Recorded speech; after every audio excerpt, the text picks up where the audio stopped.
Պարոն նախագահ, դուք ձեր բացման խոսքում ասացիք, որ ԱՄՆ-ի ռազմավարության մեջ Հարավային Կովկասը ըստ էության նշանակություն չունի,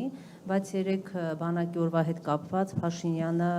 ասել է, որ մեր անվտանգության երաշխավորը ոչ թե բանակն է, այլ թրիփը, այսպիսի մի ձևակերպում է տվել, ինչպես եք սա գնահատում, այսինքն իրենք չգիտեն, որ ամերիկյան ռազմավարության այսպես Ինչ ասել, մի հատ էլ կրկնեք, ես այդ մարդու հայտարարությունները վաղուց չեմ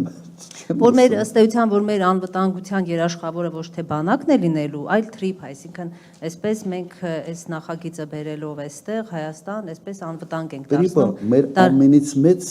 անվտանգային սպառնալիքն է դառնալու։ Ես բացատրեցի ինչու։ Հիմա ձեր հարց։ Հարցը ըստ էության դա էր, բայց նաև ուզում եմ եք դիտարկում անեք, ինչ ասուլիսը սկսել եմ, մեզ բոլորի շատ հետաքրքիր էր ձեր ասուլիսի հետնանկարի պատկերը, Արարատ սարը, նաև եկեղեցին, ինչ մեսիջ է սա, որտեղ եթե չեմ Հենց ճիշտ եք հասկացել ինչ մեսիջ է։ Եթե հնարավոր է ավելի Նաև խոր վիրաբը պիտի լինի։ Կա, խոր վիրաբներ կա։ Եկեղեցի, Արարատ, ուրեմն մեր խորհրդանիշներից չենք հրաժարվում։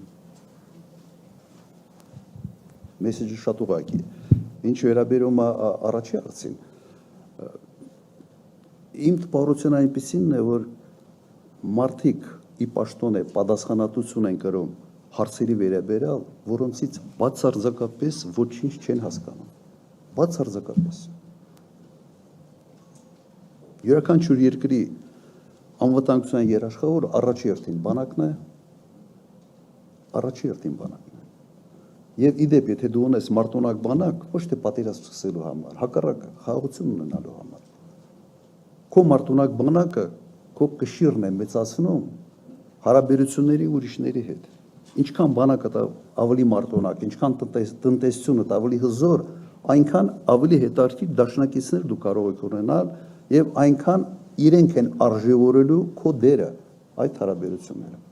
Եթե դու քեզանից ոչինչ չես ներկայացնում, քո այդ ինչ ընկերություն անում։ Միջազգային հարաբերությունները այդ սենտիմենտները չկան։ Եթե քեզանից 0 ես ներկայացնում, քո այդ ընկերություն անի որինչ։ Որինչ, բեռ ես դառնում։ Ոչինչ չեմ կարող մեկնաբանել մի բան, որը իմաստազուրկ է։